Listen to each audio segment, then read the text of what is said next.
Hi, this is निर्मल चावला।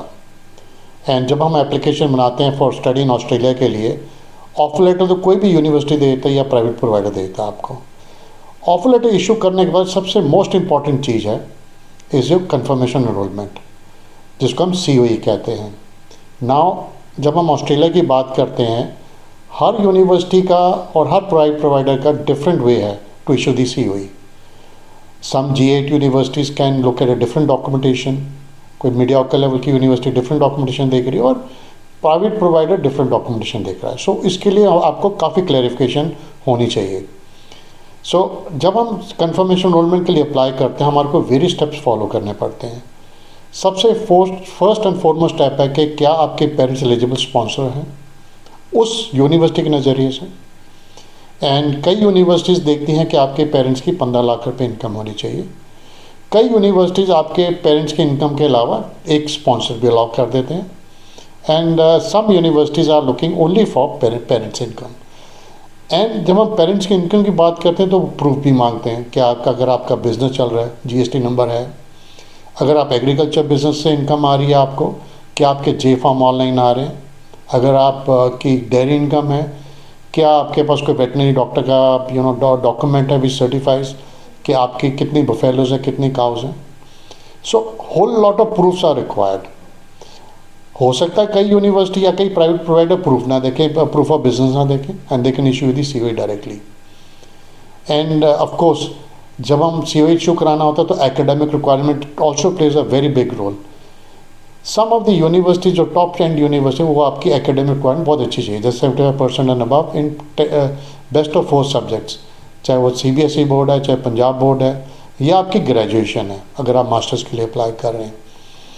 इसके अलावा अगर आपके मार्क्स काफ़ी लो हैं, आपका गैप है, तो you can still apply for Australian student visa by applying for community level को, कोई कम्युनिटी डिप्लोमा या कोई भी डिप्लोमा लेवल कोर्स के लिए आप अप्लाई कर सकते हैं।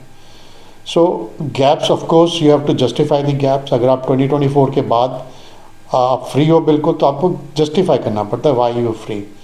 अगर आपने 2024 में पास आउट हुए हो और आपने कोई ग्रेजुएशन ज्वाइन कर लिया, जैसे आपने कोई BCom यहाँ ज्वाइन कर लिया, so you can still apply for bachelors of business or bachelor of accounting in Australia. So when we talk about Australian student visa, it is case to case basis. Her case को different नज़रिए से देखना पड़ता है। And of course sometime आप 2 या 3 university में apply करते हो with the same financial documentation, एक यूनिवर्सिटी अगर मना भी कर देती है, सेकेंड यूनिवर्सिटी उस पर COE इशू भी कर देता है एंड वीज़ा ग्रांट्स भी आ जाते हैं। सो अगर ये सारी चीज़ के लिए अंदर सबसे first and foremost, second and foremost thing है कि आपकी GS रिक्वायरमेंट्स भी मीट करनी चाहिए। जब हम GS रिक्वायरमेंट की बात करते हैं, we talk about the 300 words की जो SOP बनती है आपकी, भी आप वहाँ जाके क्या करना चाहते हैं, क्या benefit and outcome of the course क्या है। This has to be handwritten और this has to be written by the student, not handwritten, written by the student. और आप अगर अच्छा सिंपल लैंग्वेज में लिखेंगे तो आपके वीज़ा ग्रांट चांसेस अच्छे हैं।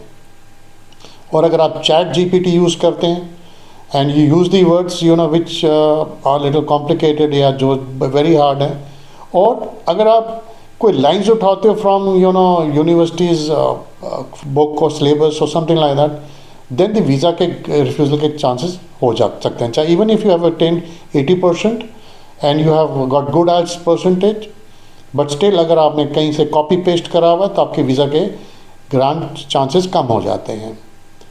सेकेंडली थर्डली अगर हम बात करें तो IELTS की रिक्वायरमेंट भी आपकी अच्छी होनी चाहिए। अगर आपके IELTS के नंबर अच्छे हैं, PT के नंबर अच्छे हैं, so this proves to the visa officer कि दैट आपकी इंग्लिश प्रोनाउंसिएशन लेवल अच्छी है। ऑफ कोर्स आप सबको पता है कि दैट इंडिया लेवल 2 में आ गया है, एंड सोशल मीडिया ने काफ़ी बूस्ट करा है कि भी you can apply without IELTS and without financial requirements. But fact है कि IELTS एंड फाइनेंशियल रिक्वायरमेंट कभी भी एम्बेसी बीच में मांग सकता है। सो whenever you get a COE issued, you must have financial documents in order. आप उसको अपलोड करें नहीं करें, that is your personal choice और आपकी एजेंसी की चॉइस है। अगर आप मेरे से पूछें, with my 34 years of experience, मैं 1991 से ऑस्ट्रेलियन एजुकेशन डील कर रहा हूँ, आई वुड ऑलवेज रिकमेंड कि आप अपना IELTS और फाइनेंशियल डॉक्यूमेंट्स अपलोड करें जब आप वीज़ा अप्लाई कर रहे हैं। एंड अगर आप इससे ज़्यादा क्लैरिफिकेशन चाहते हैं, हमारे नंबर्स मेंशन बिलो हैं। आप कभी भी फ्री काउंसलिंग के लिए हमारे पास पर्सनली विजिट कर सकते हैं, या हमारे को रिक्वेस्ट डाल के ऑनलाइन काउंसलिंग भी ले सकते हैं। एंड ये कहते मैं I close for the day and we look forward to see you and I love helping the students. Come take a free counseling, then take a decision whether you want to apply through me or whether you want to apply through any other agency. Thank you. Bye bye.